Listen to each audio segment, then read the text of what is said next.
Hey everybody, Drew McLellan here from Agency Management Institute, coming to you again from Pacific Beach, California.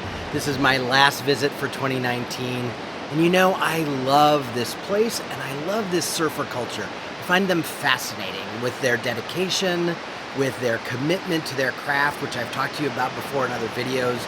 But one of the other things that I find really interesting about the surfers is that it's very much an individual sport. While they're out there with lots of other surfers, if they catch the wave or they wipe out or how well they ride that wave is all about them.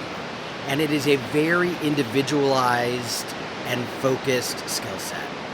And you know, so much of our work is team focused, right? It's how does the agency perform? How does the team perform? How does the department perform? But there are times when I want you to think about your work as an individual sport as well. And that is particularly true when it comes to thought leadership. So I'm watching many of you starting to create more content, to create a position of authority for your agency around your subject matter expertise, whatever it may be. But one of the mistakes I'm seeing some agencies make is that they are doing it as a group project. So your blog doesn't identify who the authors of the blog posts are, or you have different people hosting your podcast. And the reality is that when you think about anyone who is in a position of authority, it is a person. It's not a group, it's not a company, it is a person. It may be a person from a company or from an agency, but it starts with the individual.